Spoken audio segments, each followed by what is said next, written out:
Welcome back to a new segment of Dirt Talk. Today we are exploring the internet in Eric and Aaron versus the internet. Why are you holding the mic like that? Because I'm a radio producer. Why are you moving it back and forth? Welcome. Sunday on Sunday. Saturday. Sunday. 105.7. So this is Eric and Aaron versus the internet. Aaron and Eric versus the internet. I think if we want to alphabetize it. We're going to lose. So all we're going to do here is talk shit. Because that's all we do. That's all that I get paid to do. This is all we already do, Mm-hmm. is you and I send each other stuff, Mm-hmm. and we talk shit. Yep. About everybody. Yes. Nobody's safe. Yeah. We'll see what even happens on this podcast, because I don't even know what we're going to talk about. We're going to find out. First and foremost, the X Games video's out. X Games, Snow Park Technologies, Snow Cats. It came out pretty good. I think it was one of the best videos we've done. I think so too. And I'm only saying that because it was my idea. Yes. Thanks to your genius. Yes. The every Eric out of the videos we make, 1 out of 50, he'll come through with a good idea and a good location we can 1 shoot out at. of 50 is pretty high, honestly. Yes. When's the last time? This is the 1 out of 50. But it worked out great. Yeah. It worked out really good. Except for the drones. Except for it was better than what Angel did with the drone the other day. Couldn't have happened to a worse drone. Sent it right into the ocean. Fuck that drone. If that drone had come back from Hawaii, I probably would have curb stomped it myself. I fucking hate that insurance is gonna buy us a new one. Well, that's what Chase's worried. He was like, "Oh, it's gonna come out of the budget." He's like, "I'm not gonna get a drone." I'm like, "No, you're still gonna get a drone. It's okay. Yeah. We're actually gonna put it on the insurance this time and not let it live." The good news is it can't even live on the wall. We have to make a placeholder for it. Well, they said they were gonna look for it, so it was a jetty job. Okay. And so what happened was, I'm gonna start talking shit here. Okay. Here we go. What happened was, I wanted to go. We had a Wednesday afternoon available. We're in Oahu. I was with Goodfellow Monday, Tuesday, and then Wednesday morning. Great time with Goodfellow. If you're looking for a company to go work for, like Goodfellow on the West Coast or Hawaii, they are unbelievable. I was so impressed spending time with them. I've spent some time with them, but being around Steve Goodfellow, Chad Goodfellow, their executive team, their leadership. This isn't shit talking. No, I'm getting to the shit talking. This is the opposite. I would never talk shit about Goodfellow. So Goodfellow, amazing time. But we had a spare afternoon. And what are we going to do in Hawaii other than look at dirt? Go to the beach? Go snorkeling? Enjoy ourselves? That'd be ridiculous. It does seem like a pretty boring place to live. I want to go look at machines doing work in Hawaii. Because it's Hawaii and it's machines, of course. There's a marine contractor. There's only a few contractors in Hawaii. It's a pretty small market, as you can imagine. One contractor is Healy Tibbetts, a marine contractor. I find out that Healy Tibbetts is owned by Weeks. Okay. Which is perfect. We work with Weeks. They're great. But Kiewit just bought Weeks. Okay. So I feel the shit talking coming. Yeah. So I go to Hawthorne Cat and I say, hey, if there's any customers that you guys have for us to visit on Wednesday, we would love to check out what Hawthorne does and what your customers do. Uh-oh. We've done that with cat dealers all over. Uh-huh. And they said, well, there's this awesome project in the harbor with Kiewit. And I'm like, well, that sounds cool. I know exactly what project it is, but I know for sure they're going to say absolutely not. Right. Well, let me ask him. He goes to them. So they said absolutely not on the photos and videos. and I say, okay, check. So I go to our contact at Weeks. I say, hey, this is a little last minute. I might have had better luck had I reached out sooner, but could you talk to the folks at Healy Tibbetts to see if I can come out on a project? And also Hawthorne said, well, I'm going to talk to Healy Tibbetts too. Hawthorne says, nah, they said no because Kiewit. and then Weeks comes back and says, yeah, it's the same thing, Kiewit. Damn. Like, come on, give me a break. Did you just go show up anyway? Well, we were talking to somebody and they said, I have a great friend at Healy Tibbetts. Mm-hmm. Do you guys want to visit? And I said, yeah, I want to visit. I just want to see what they do. I'm just here to see what the hell they do. That has been happening to me a lot of like, hey, I just want to come check this out. And it's like, you could tie my hands and take my cameras. I don't need to. I just want to see it. Yeah. I just want to see it. It's fine. And so we went out there and there was no work going on because the machine had broken. Go figure. When do they start doing wild emission stuff? Probably E-model excavators. Yeah. It was an E-model excavator, which hit or miss. Yeah. And it was broken. The whole operation was dependent on one excavator? It was a small machine. It was a small operation. Oh. They were building this little jetty to prevent sand from closing in this one area, like moving down the beach. But it's blue water. It's Hawaii. It's gorgeous. Yeah. Incredibly beautiful. And it's an excavator on the beach. We were going to take a few pictures. We were going to send them in for approval. I'm not a cowboy anymore. Yeah. Typically, back in the day, I would have just taken my drone above the Kiewit job and said, screw you guys. Yeah. Like I did that 100 times over years ago before BuildWitt. Now I play by the rules. I'm not here to screw anybody over. You have to. You have to. It's part of the game. Yeah, I've learned you got to play the game. You have to be. Yeah. You just play by the rules. Yeah. So we're going to take just a few drone shots, send it to them for approval. If they say no, they say no. It is what it is. Yeah. It was really windy though. And Angel gets the shots, beautiful, amazing, blue water, bringing it back down. And then the drone just goes, and it just flips over. What a turd. And dives right into the ocean. Fuck that drone. Right. The rocks, we walk out on the rocks. It's like right there in the water, but it's just windy enough. The water's clear, but you can't see into the water all that well. Oh. So the drone must have been right there. They wouldn't let you go in and get it? We just didn't know where it was. And we weren't just going to go swim around aimlessly in the ocean. Oh, I mean, I would have done that. Well, we weren't that committed. We had to go to the airport. Oh, okay. It was that kind of day. Yeah. It was late afternoon. We had a flight. We were checked out of our hotel, that kind of stuff. So it wasn't like... And there was nothing else on the drone. Yeah, and the drone is dead anyway. So it's like what it was recovering it going to do. Yeah. But well, the hard drive might have been fine. Maybe. Yeah. There's a small chance we get it back. And if we do get it back... It's going on the wall. It goes on the wall. But my point of the story is that I wish Kiewit was cool with photos and videos because they do some of the coolest work in the country. But every single time I hear the word Kiewit, it's like, great, that's off the table just automatically. I don't even know why, but it's off the table. I don't know if this podcast is going to win them over or not. I am one of the biggest Kiewit fans out there. Uh-huh. That's what pisses me off. Yeah. I am a Kiewit alum, biggest Kiewit fan. I talk about Kiewit all the damn time. Kiewit. Yeah. I don't understand why they're so uncool about photo and video. A lot of free advertising. Because they're so big. I know, but so even big companies have been cool with us nowadays. Yeah. They don't even entertain it. They're just like, nope. Let's just call Peter. Should we call Uncle Pete? Hey, Peter. Hey. I want to take some GoPro photos of your job site. Can I come out? Can I just come out with my GoPro on my phone? I've tried this so many times over. I've tried to visit their mining operations. I-70 in Colorado, when they were tearing down the whole elevated interstate overnight. It wasn't an overnight job, but they were doing it nights. Over the course of nights. Yeah, they had 390s, 374s, just munching away on an elevated highway. It's like, oh, that would be so cool to see. Now they're going to do the bridge job here, Broadway Bridge, right in here downtown Nashville. Broadway Bridge. Yeah, if you go down Broadway and drive over the bridge across the rail yard, right downtown. Oh.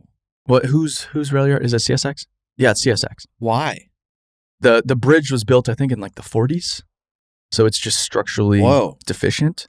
So they're demolishing the whole thing and replacing it. They have it's like a Liebherr 1500 crawler crane already set up there. Okay. And they have all of the girders already assembled. So it's going to be like a rapid bridge replacement type project. Yeah, they're going to move fast. What are they going to take it down with? I don't know. I would love to see the project. Whoa. But but I can watch it from the public right away because it's right in the middle of everything. Damn, over the rail yard too. Over quite a few rail, like over one of the biggest rail yards. Yeah. In Tennessee. Yeah. I mean, it's not we don't have huge yards. At least in Nashville. In Tennessee. Yeah, in Tennessee. Yeah. Oh, maybe Memphis. Yeah, maybe Memphis. Memphis is a logistical giant. Yes, because of FedEx, Federal Express. FedDix. Dude, Dick I was joke. driving by Louisville, and UPS is in Louisville. Yes. It's wild. The airport? Yeah. The actual airport is tiny. Then the UPS side, Yeah, Is- UPS side. huge. Have you Just ever watched- giant planes everywhere. Have you ever watched the videos of how all that stuff works? And you told me we watched that one time. It's fucking nuts. I don't have the spare time like you do, I but have lots of time. I'm very curious. Yeah, it is fascinating because so if you send something overnight, let's say we go to the post office right now and send something to, or go to FedEx right now and I put a box in the mail, it goes from here to whatever air facility, so it probably goes to BNA. Yeah. A flight from BNA will leave at like 9 p.m. to 10 p.m. It'll fly to Memphis. Like just every day. Every plane goes to Memphis in North America. Yeah. Every day at the same time. And they land there at like midnight. And then all the packages get sorted. And then at 2 a.m., they go back to their locations. So wild. Every day. So wild. 2 flights a day. It's amazing. Fucking crazy. Yeah, they pioneered the hub and spoke model. Yeah. Which a lot of people have adopted since. Yeah. Because then you just build one giant operation. They have a massive facility in Indianapolis too. FedEx does. Yeah. Big facility. It's nuts. But I want to see Memphis. Just imagine all of the packages just zooming around everywhere. It's like billions of pounds of cargo or billions of tons of cargo a year. Yeah, I wonder how many planes they have. I forget what it's like. It must be hundreds of It's cargo aircraft. It's a few hundred, but it's all just old planes. So they'll take an old Yeah. passenger plane and gut it because Yes. they're using them so much less frequently. Well, they they rarely buy a new plane. It'll be like a 757 Mm-hmm. that all of the airlines have retired. Yep. They gut it, wide body, Yep. and then they throw an extra engine on it. Yep. It's nuts. On the back. It's absolutely bonkers. It's pretty wild. Yeah, but this is Dirt Talk. This is not This ain't plane talk. This ain't package talk. Federal Express talk. So I was looking through our DMs. The DMs. One DM was us basically saying the cat radio makes no sense, which it doesn't. We're gonna need some editing on this podcast. Do you follow? Hold on. I sent it to Garrett yesterday. I think. Do you follow Total Site? No. You see? I'll send it to you. This one's pretty bonkers. Total Site LLC. Oh, that's amazing. And then They it's, put it's a seat from a Platinum F250. What? Yeah, So this is what is a John Deere like 750 dozer? yeah. It's a new L series. So it's a 700L LGP. Yeah.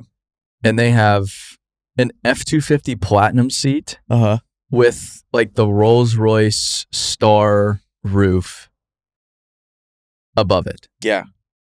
They even went as far as like the armrests are custom upholstered. That's hilarious. I don't know why more people don't do this. I've always wondered why there isn't more equipment customization in the States. It's mostly in like Brazil.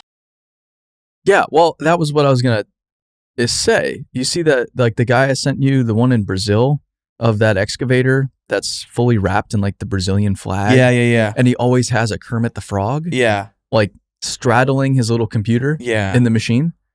It's kind of hilarious. But that's how the Europeans do it. All of the Europeans, every machine is modified. Albee, we met him when we were at Bauma. Yeah. He had LEDs, color changing LEDs in his grader. He had a badass sound system in his grader. It was all tinted. The whole interior was custom to whatever he wanted. I mean, you spend the amount of time on it. That's what Zeppelin said. Was Yeah. like, oh, they said, oh, we do this all the time because the companies understand that the operators, they basically live in these machines. Yeah. So if they make them nicer, they make them exactly what the operator wants. Happier operator, better productivity, better product, more money. And here, Go figure. Here we just run open cabs and say, fuck these guys. Yes. You go to California and you'll see open cab 51s. Yeah. 22-year-old kids with ski goggles. Yeah. Running open cab 51s so they don't get blasted in the face by dust. Yeah. Ski goggles. Yeah. I made a post about the 51s again the other day, and everybody was like, why wouldn't they just they're spending the amount of money, why don't they just put cabs on them? Because that's a waste. Because that It's costs not- money. It's not about operator comfort. And It's the about government doesn't production. subsidize cabs. They only subsidize repowers. That's a good point. That's a great point. Yeah. Also, there's a lot of in our DMs train derailments. There's a lot of train derailments. Yeah, you see the big one lately? Yeah, not a lot of people are talking about it. It is crazy. I feel like they're trying to brush it under the rug. Possibly. Yeah. It's entirely plausible. Yeah. It was in some random Midwest place. I shit you not. I seriously, I feel so bad because that when the story came out, I was reading the headline when I woke up. I was like, train derails in Palestine. I didn't even know they had trains over there. And I didn't realize it was in Ohio until 2 days ago. Yeah. It was right. It was Ohio. It was in our Palestine, not their Palestine. And the whole thing, it was, I don't know what it was filled with. Vinyl chlorine, Vinyl chlorine. one of the most hazardous substances known to humans, apparently. Super hazardous. It derails. It explodes. And it doesn't just spill over. It also goes into the air. And they're saying there's dead cattle, far away from this now. Just mysteriously. Dead birds, dead fish, dead cattle. People are starting to suffer that have pre-existing respiratory issues. They're starting to feel weird. It's wild. Yeah. Did you watch Airborne Toxic Event? Was it Airborne? What was the movie with Adam Driver? I don't remember. Anyway, there was a movie that recently came out, and it was this exact same situation. I did hear about that. Same exact thing. Yeah. And it's funny because one of the biggest articles about this particular event is CNN comparing the event to the movie, and they don't even talk about the event at all. Maybe this is advertising for the movie. I think it is, because the movie kind of sucked. Oh. Yeah, that sucks. That sucks for Ohio. It sucks for everybody involved. How are they going to clean that up? That's going to be a long time. I don't think they are. I don't think they're going to clean it up. No, they'll clean it I up. think it's going to be another Flint. They have to clean it up. It's gonna Did be- you see Flint? They said, I haven't looked into it recently. Oh, no, it wasn't. Maybe it was Flint. It was either Flint or Jackson. Hey, by the way, you should probably not drink the water anymore. Jesus. Yeah, it was bad. A lot of our messages that we send back and forth there's a lot of corporate companies in the dirt world Yes. that post on social media. Too many sticks up asses. Well, I don't know what it is about it, but It's a stigma. no, yeah, you have you and me talking. We're Mhm. two human beings having a conversation. Yeah. We are imperfect. We say dumb stuff a lot, like this whole podcast, for example. Mhm. But we're communicating like human beings. But then these people are put in charge of a corporate social media account. And that just goes out the window. Yes. It's not natural. Nothing is natural about it. And it's just odd.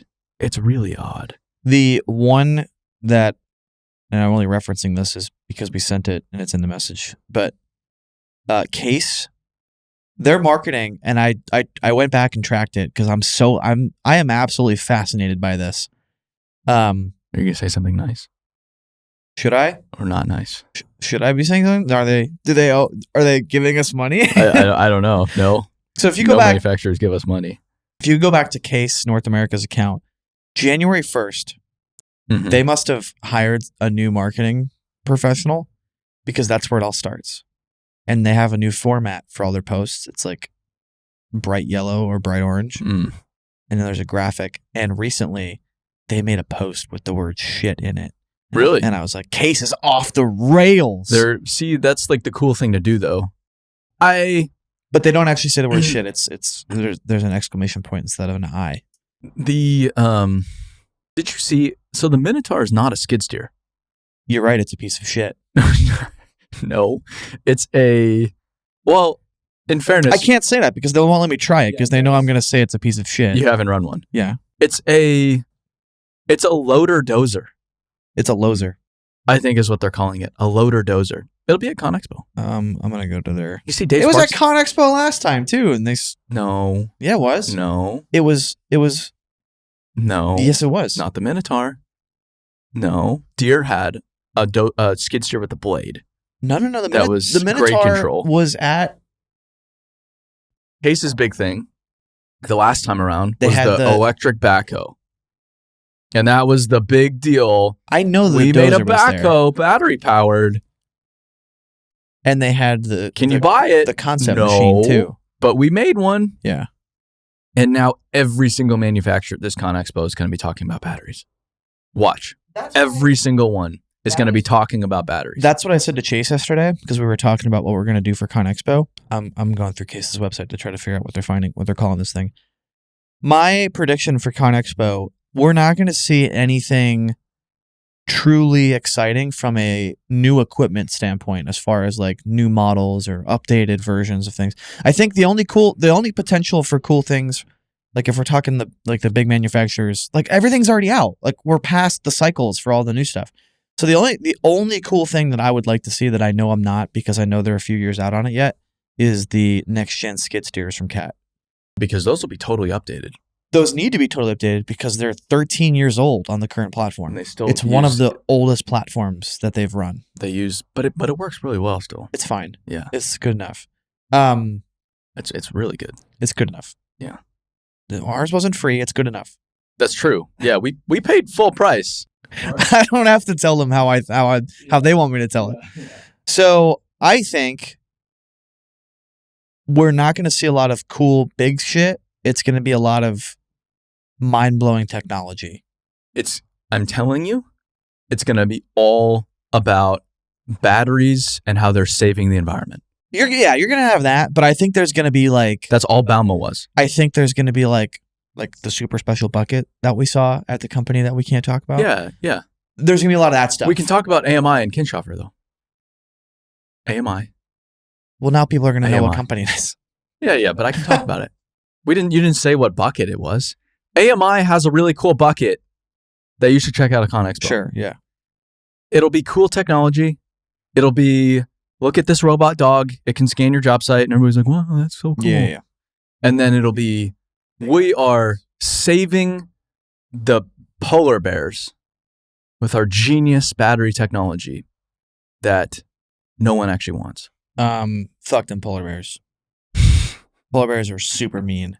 And I'm not here for them. But they make great ices. They do. Slurpees. Just that one. Slurpees. Just Just that one polar bear. That's the only good polar bear. Is the one that makes the ices. I only trust bears that wear pants and crew necks. I don't trust bears that do anything else. Fuck that Coca-Cola bear. Oh yeah, Coca-Cola has a polar bear too. Yeah. Wow, they are greenwashing their product big time. Yeah. But based on that's what I told Chase. So I went to Bauma. Bauma was very cool. But I went there, I didn't have my mind blown once and was like, Yeah. that is innovation right there. I didn't No. everything was like, yep, this is exactly what I I expected. don't even think I said that at the last ConExpo. At the last ConExpo, what was cool? 395 is cool. Yeah, but they leaked it. Or Well, they didn't leak it. somebody leaked it. Jimmy Starbuck leaked it. Yeah, I don't know. I think all the manufacturers are going to run the exact same play they ran in 2020. Safe play. They're just running the same play. That's all they know. I'm excited to see who's actually gonna blow my mind because I don't. I'm not up to. But also, I was thinking. I think about the Chinese this. manufacturers are gonna have a lot of cool shit there. In fairness, we get to see a lot of things. That's true. And so, if you're, say, a guy running a dozer in South Carolina, and you get to go to ConExpo, Yeah. you'll probably think it's pretty damn cool. Yeah. Because maybe you've never seen a big excavator before. Yeah. Or an Encon before. Or all of this stuff that you don't see in your little world. It's probably pretty cool. For sure. Yeah. So I do want to give it the credit it deserves. It's a good time. I think some of the manufacturers are just going to let us down. That's all. They talk a big show. The interesting thing that I have not forgotten about, I was talking to someone from a big manufacturer, Perfect. and they said they're not worried about the other big manufacturers. Uh-huh. They're worried about someone just coming out of left field and doing things entirely differently, taking the whole model and flipping it on its head, Yes. like Elon Musk did with the automotive industry, for example. He took the model and said, we're going to go build cars differently. We're going to sell the cars differently. We're going to service the cars differently. The whole model is different. Yeah. You buy directly from Tesla. You don't buy from a dealer. Flipping the whole operation the whole car industry upside down. And whatever you believe about Tesla, you still just look at the valuation. At one point last year, it was worth the next 10 car companies combined. Right. Was the value of it. Now, is that substantiated? I don't know. But it still was. That's still reality. Yeah. And that still suggests that, whoa, okay, something happened here. And now all the other automotive companies are racing to catch up. That, to me, there's a lot of opportunity there in the heavy equipment space to do things completely differently. I think one of the biggest things they could do is drop the dealer model and do direct purchase thing from the factory. I think that would work for other manufacturers, but for like a Cat, the dealer model is why Cat. That's what I'm saying. Like, if there was a player to step into the game, they should build their business around the idea of what Tesla did and buying shit directly from the manufacturer. Yeah, that's to get in the States, Liebherr, for example. Yeah. Like that would be the way to do it. Yeah. Liebherr is here, but they're not here. No, they're very, very rare in the States. Very rarely do I see a Liebherr dozer, Liebherr excavator. When I do, I get super excited, but you don't see very many of them, unfortunately. Yeah. And a lot of it is just the dealers don't sell them. They don't push them. Well, because there's not a dealer network for them, really. And the little bit that's here sucks. Yeah, the dealer model is different. But how would you do it though? What do you mean? Would Online. you just okay? So, but how would you service it? Well, you'd still like Tesla has little branches everywhere. So you'd still have little, but the capital required to go create a bunch of little branches, Exactly. substantial. That's why it can't be a little player; it has to be a big player. But what if you partnered with a company? Have you seen like Mater? They're the maintenance company. Oh yeah. The So ones that work with, the Australian company. Yeah. Yeah. They're Australian, but they've expanded across Canada and the United States now. Yeah, they Like, have a Reno division. well, just the other day I saw them driving by in Tennessee. Yeah. It's like, so these guys are everywhere now. If you partnered with a company like that offers maintenance services across the board. And that's the thing. Like, if depending if Elon Musk started building dozers, I mean, it'd be a different story because everything would be stupid and proprietary. But if you had a company that came in and built things, who's a great example of this in a similar market is the Edison trucks. Have you seen anything from them yet? No. So these guys are building scratch built. They're specific to the logging industry right now, but they're going to be, I think once they get more investment and capital, they'll be making trucks for everybody. But they're building electric trucks. Yeah. So they're building diesel electric trucks. So they're building a locomotive for the road. Mm-hmm. So they have, So it's not an electric truck. It's a hybrid. it's It's diesel electric. Yeah, it's a hybrid. It's a hybrid. It's a hybrid. Yeah. So, it's not there. It doesn't have. I think it has batteries, so it can store energy in a way. I don't entirely know how it works. Well, that's there are a lot of hybrids like that. But it's a truck built for trucking. It's got a solid power plant.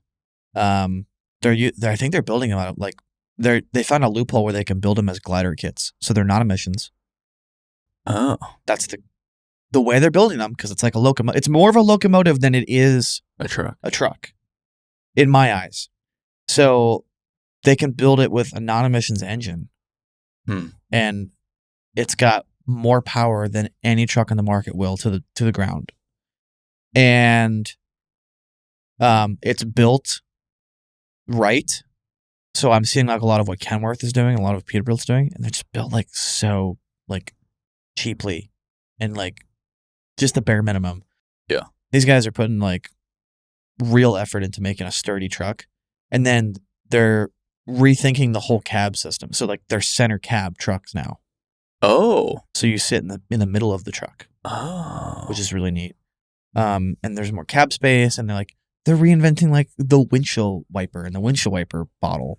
So it's like they're putting a lot of effort into little things, and I think that's the mark that a lot of manufacturers are missing. Because they're just so stuck on status quo. You got a guy over here coming in left field, like, I'm gonna build the best fucking truck I can think of. Yes. In every aspect of this truck, and I'm gonna go test the shit out of it, and then everybody's gonna be stoked on it. That's a dilemma that you have as a 100-year-old company, though, with shareholders, a publicly traded company. Mm-hmm. You don't really have a lot of freedom to operate. Right. You kind of just have to keep doing what's working. Yep. You're locked into this, the curse that you're locked into. Sure, you have access to a ton of capital, but you're locked into delivering consistent quarterly earnings. Yeah. But every one of these companies has a venture capital division. I've talked to a lot of them, though. They play it safe because even the venture capital groups, they answer to somebody. Mm-hmm.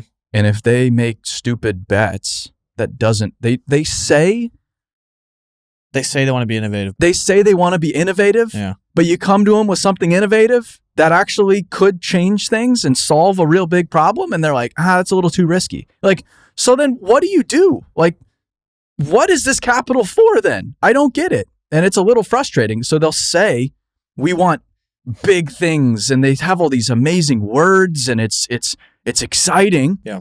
But then you meet with them and you're like, yeah, it just doesn't fit our model. So what does fit your model? And then you look at what they've invested in, and it's a bunch of Coca-Cola and Pepsi. Well, no, it's a bunch of these little tech companies. So they do invest in tech. They do it. Yeah. But it's things that are already established and proven. It's like it's the stuff that's like trendy. Oh, AI. AI. Yeah, AI and virtual reality and green innovation and that kind of stuff. And you're like, that's great. That's fantastic. I'm all for it.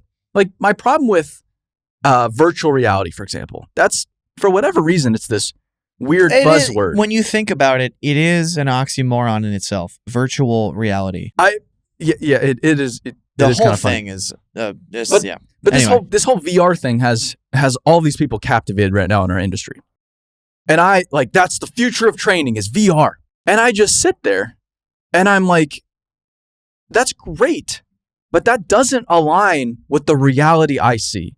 The reality I see is people are still struggling with grade control technology that's been around for 15 years. Yeah. They still don't know how to use it. For sure. We can't even train people on how to use basic technology in our industry consistently to do their jobs more effectively. Right. So we're just going to skip from step 2 to 11 with virtual reality and assume that's going to fix it. It's like, no. And you run a dozer because running a dozer is badass. The feeling of running a dozer, shaping the earth. Virtual reality, like, are there some aspects that could help people? Sure. But that doesn't get me excited. If it's between VR and an excavator, I'm going to choose the real damn thing 10 out of 10 times. Like, that's why I love the industry, because it is real. It gets me out of this stupid virtual world that I don't want anything to do with. But everybody's like, but that's what kids want. They just want to live in this virtual world. It's like, no, they don't. That's not really what human beings desire, I believe. A lot of people assume what the next generation wants, but they don't actually ask the next generation. They don't. Yeah. They don't ask the next generation. And they don't look on job sites. They don't get out to job sites and just look around like, oh, so this is it. That's why I think all the dealers do much better than the actual manufacturers do. Oh, for sure. Because they're grounded and they understand the customer. I think these big manufacturers, no matter who they are, they get so disconnected from the work, or even the big contractors. Yeah. Like the big general contractors. They get so disconnected from the actual work that, like, just even talking with them, you start to, it's like, they don't get it. You don't get it. I can see right through the big words and all of this. You don't understand what's actually happening on that job site and how a project gets built. And that's not your fault. You're just so far removed from it that you don't see it. But you need to get back into that, because that's it. The core of the job site. Yeah. Yeah. I've thought the whole virtual reality, it's so odd. It's like, we need virtual reality before we train people on basic communication skills. Like, to me, it's like, no, let's train on basic communication, financial literacy, and the absolute basics first, and then we can start going down the road. I wish we could offer like a college program, because that's all that people want. It's like they just want to send people to college. Like training's great. We need training, but we need to like trick them into going to our college. Yeah. And just teach them. Well, like, I need to dress up as a professor. No, we don't need to trick them. So this is what we're going to do. We don't need Eric Jumper as a professor. You're not going to fool anybody. This is what we're going to do. Turner Mining Group figured this out. Okay. A few years ago. The putting young kids into what they did into roles. Yeah. So they created a new feed into the industry that I have not seen anywhere else yet. There are some great internship programs and like CW Matthews, but they did it at scale that I have not seen since. Yes. They leveraged social media to go cast an enormous net. They got thousands of applications from kids, a lot of times that have never been on a job site, never run a haul truck in their life. Yep. Because they said, we do cool stuff and we will give you a shot. They brought all of these people in. They trained them entry level and they dispersed them across their business. Where they are today, that's not the model. Not the model anymore. They're engaged in today. Sure.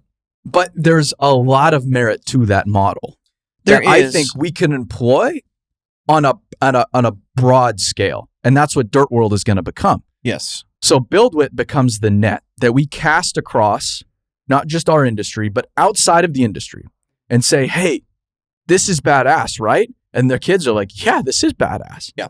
Apply through us. We put them through basic training, very basics of safety, basics of equipment operation, basic hand tools, basic leadership, communication. Give them the basics. Maybe first it's online.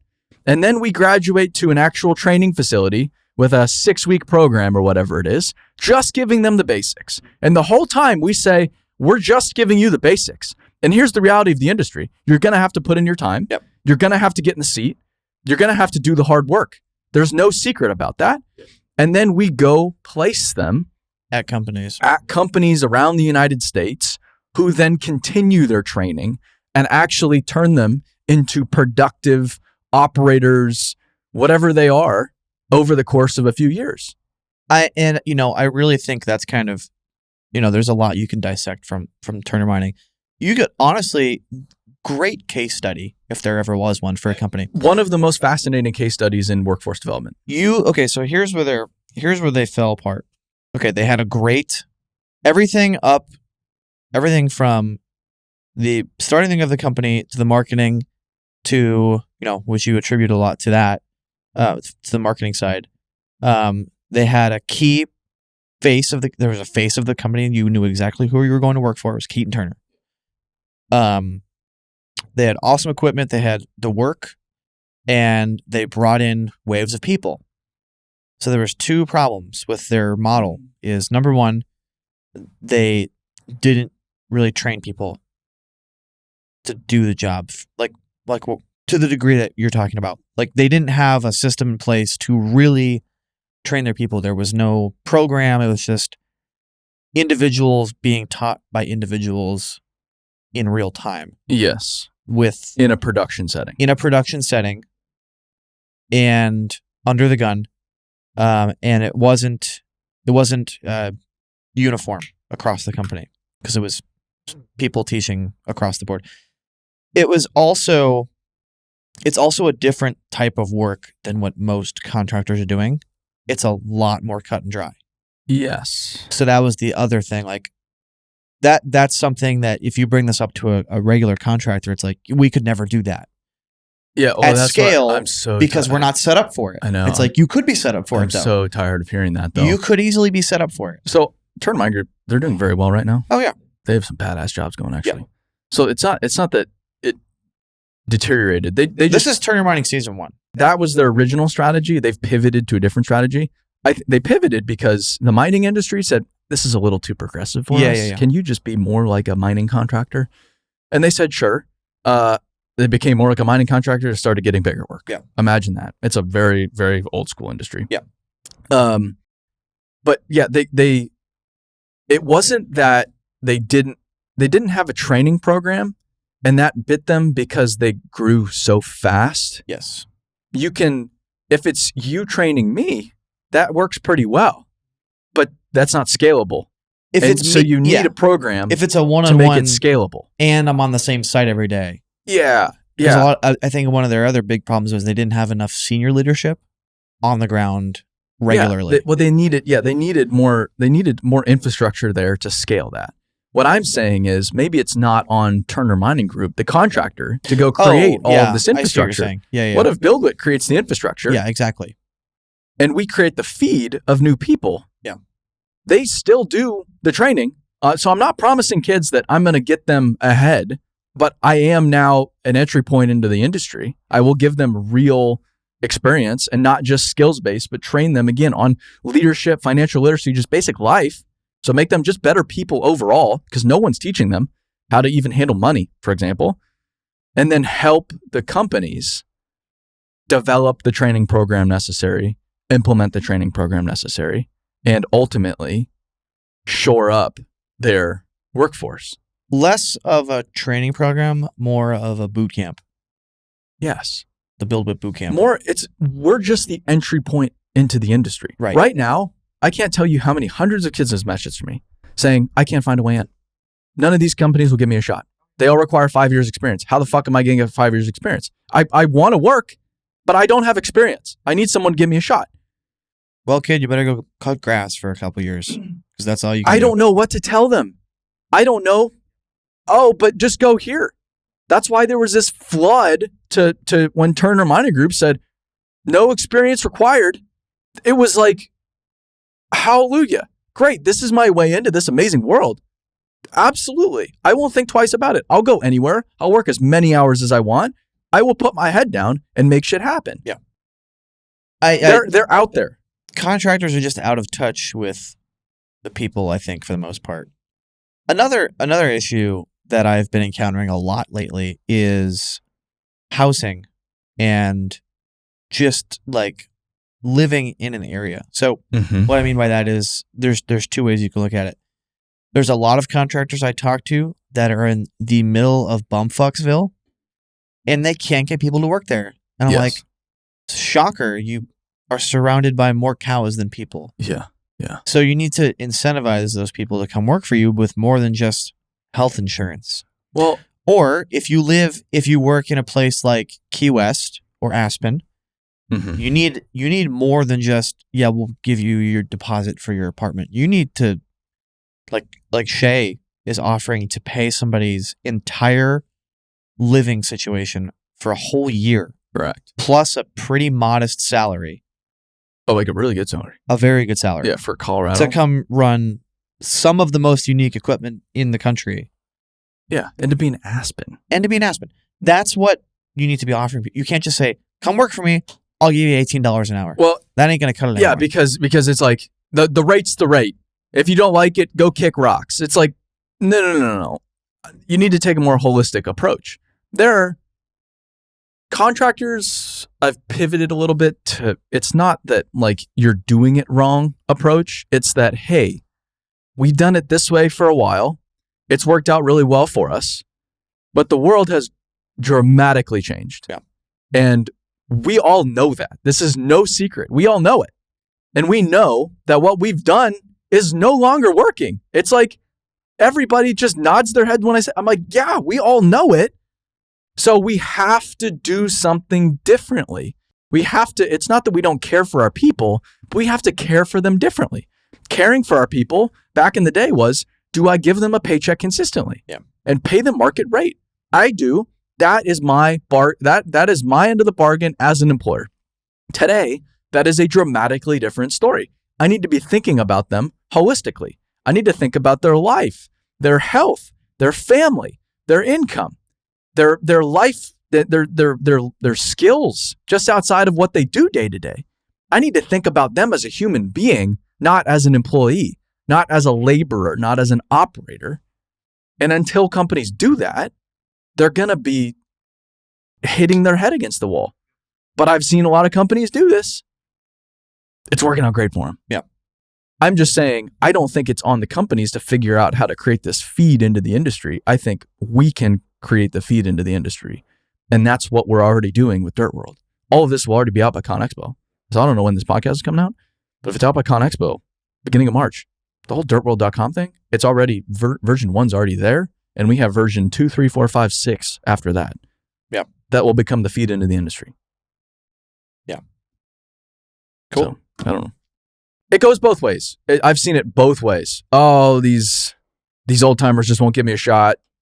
They want me to work all the time. It's like, yeah, you're going to have to fucking work. Like, shut up and work. Because there's no shortcut here. You're just going to have to bust your ass for a while. That is the bare minimum. And then you don't deserve opportunities day one. You have to earn it. And then you have the ability to go out and get those opportunities. So I see from the younger guys, it's like you got to slow down a little bit and put in the work. There's no shortcut. But then the old timers, it's like you got to give the young guys a shot. Like the whole mentality of they need to work 20 years, like the whole seniority concept, it's so flawed. That was, I think, going back to turn mining, that was what I was going to say was there was the idea there was correct of giving the younger guys a shot. I think the problem is they went too far and gave them too much. And they basically just hung themselves. Yeah. They nearly hung themselves. I meant the kids themselves. Yeah. So there's like a fine middle ground there of giving them enough room to make decisions and most importantly, fuck up. They need to fuck up. You need to, obviously not take the company under with a fuck up, but, put a pipe in wrong. Yes. Make a mistake. How can we offer Because people... that's how I learned, is making mistakes. But yes, to learn without having to make those mistakes is something that, Well, because of the whole safety culture, we've eliminated the ability for people to make mistakes. Yeah. And said this is just not tolerated anymore. Yeah. There's zero tolerance for making a mistake. But you learn through making mistakes. Mm-hmm. So we're putting people onto job sites and saying there's zero tolerance for making mistakes, but you learn from it. In the previous generation, that's how they learned. They're making a lot of mistakes, but now that's eliminated. So, okay, that's fine. I'm all for more safety. But if you've eliminated the wiggle room over here, you're going to have to make up for it somewhere. Yep. You're going to have to create an opportunity for people to screw up or learn in another fashion. You can't just keep on down the same road and eliminate. And not only they've eliminated not just the ability to make mistakes, but a lot of the entry-level positions. Like if you're using 3D GPS on an excavator, for example. Well, back in the day, it was a guy with a grade rod in the bottom of the ditch, making sure that's where it needed to be. Yeah. That's the best place to learn how to run an excavator, how to grade with an excavator, how to dig for pipe on the ground. Well, you've eliminated the ground position out of necessity because we don't have as much labor, which I get. I'm all for eliminating some positions. Like that is progress. We've done that for centuries. That is how societies evolve. For sure. But you need to make up for it somewhere at the same time. You can't just assume they're going to go figure it out on their own. That's totally unreasonable. But it's from both. Like we just need ownership across the board. We need the next generation to have some sense of ownership, but it's not their fault. It should be the previous generation owning this first and foremost, saying, hey, this is our industry. We need to make sure this is good before we leave. If we take everything we know with us, we've failed. They should be going first, but it's on the previous generation, the experienced guys, to say, how can I teach how can I offer as much as I know to as many people as possible before I'm out of here. Yeah. And that might look different than how I was taught, and that's okay. And then the younger people, it's like, you got to do your time. Yeah, it's going to fucking suck, but that's the point. That's the exact point. That is why it's so valuable. That is why people have so much pride. That is why you're creating value in the world, is because it is hard. And there's something to that at the same time. Yeah. The pride definitely isn't there quite as much. But I think it's coming back a little bit. The pride is there. I'm noticing it's a just lot not more fostered. Yeah, I'm noticing a lot. See, a lot of and then the biggest problem is like these younger kids are suffering with their own generation. So like I there's a lot of kids my age that are putting in the work and they're working with kids the same age. It's like those kids don't care. It's like the fuck. Like how do you get through to the ones that genuinely are just there for a paycheck? You know. If we had all the answers, we'd be making a lot more money than we are right now. True. Yeah. I don't know. But people are proud. It just needs to be fostered. I go out to job sites though. Everybody's so fucking stoked on what they do. And that's what upsets me the most about companies that are just like, no photos. And not even an argument. It's not even a conversation. It's just like, it's just a no. Because it's not the content. It's not, it's going to be great content. It's going to get me all of this attention on social media and grow our brand and this and that. Like, frankly, the access we have right now is really, really good. Yeah. I can go, okay, great. You won't let me look at your 60/15? I don't care because I have 10 others I can choose from. It's not that big of a deal for me anymore. We have the access. It's that. It's more of an insult to your own people. It's like, yeah, you're struggling with your workforce. What's the first thing you can do? Make sure the people coming to your job site every single day are proud and reminded of what they do matters. Right. One of the easiest things you can do is allow them or allow someone else to capture what they do through photography or video or something. And some companies have, they're doing it and they've brought it in-house and they have a person that goes around. And they do a nice job. Like Goodfellow has media people. Yeah. But some of them make it seem like it's a chore. Like it doesn't feel genuine. Like they're just doing it because, Goodfellow's doing it and hey, Goodfellow's doing a good job. Let's do it too. They task somebody with it and they're like, oh fuck, I gotta go take a picture with some guy on a job site. They're doing it because they have to. Exactly. It's like they don't do it because they want to. Yeah, it's like a party trick. Those people are in the same category as the people that don't want pictures taken at all. Yes. For me. Yeah. Yeah, it's disingenuine. Yeah. It should be, we want our people to celebrate what we do. We want to, it's so refreshing when I go on to job sites and they're not nervous about a camera being there because it's like, we know we're good to go safety-wise. We know our people look good. Like we know our machines look good. We don't have anything to worry about. And sometimes all it takes is just getting a camera in there and then taking, sometimes it sucks. Like, oh, I don't want my picture taken. Cool. I'm going to take it anyway. You take the photo and you bring it back to them. Show it to them. Benagro, great example. That was one of my favorite trips because we've been there twice and they see what we've done. It's like everybody's like posing for the camera and they just want to get in the shot. I'm like, cool. Okay. That's how it's supposed to be. Yes. Just because they have permission. Exactly. They now have permission. They know it's okay now. Yeah. And so everybody's like, it's just so hard to get photos from the field or this and that. It's like, that's because your people don't have permission. They're afraid they're going to lose their job for a photograph. Mm-hmm. And yeah, I wouldn't be sending you photos either if I was afraid I was going to lose my job. But I can guarantee you they have hundreds of photos on their phones. Yep. All day long, they're taking photos. Yep. I promise you. Everybody's so proud of what they do. They want it every time I'm in the field. Guys pull out I need to show you this job. Like, check this out. And I'm looking at it and I was sitting next to a mechanic the other day and he was scrolling through pictures of the machines he's fixed and what the problems were. Yeah. And he showed me, it's a picture of this wiring harness. I put on my social media. It has just this little nick in it. And he's like, it took me 3 days to find this. There was a code that it was throwing saying something was wrong with the steering sensor. It wasn't the steering sensor. And it was this wire on this harness. It took me 3 days to find it. That's crazy. So damn proud. Yeah. It's like this puzzle, this code he's cracked. Yeah. That's what these people do all day long. They just want to talk about it. They just want to share what the heck they do. But nope. Nope. So dumb.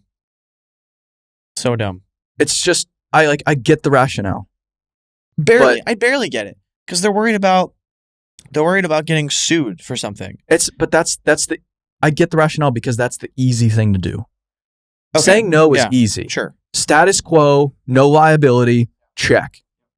I don't have to do any work. I just have to tell you no. And it's easy for me. Then I just keep doing my job. Right. If I tell you yes, then I have to arrange it. I have to figure out permissions. Now, these 100 things could potentially go wrong, and I have to sign this waiver, and there's this liability here and there. It's a lot more work for me. So I get it. But again, this workforce challenge is not solving itself. That's right. It's only getting worse. But robots are going to fix everything. You think robots are going to fix everything? Robots and AI and virtual reality and Facebook. Facebook's going to fix it all. All right. Thank you, Mark Zuckerberg. So that is a podcast. That's a podcast, Podcast. like the kids would say. Well, thanks for listening, everybody. If you want to check out the latest X Games video that we talked about, X Games. Search Aaron Wood or Build Wood on YouTube. You'll find it. Share the podcast. We would love you to share it if you enjoyed it or if you hate it. The X Games video is probably going to be like 4 weeks old by the time this comes out. Right, Harrison? We just got a very convincing More? shaking hand. Watch the latest video. Share the podcast. Thanks for listening. We'll see you in the next one. Stay dirty. Goodbye.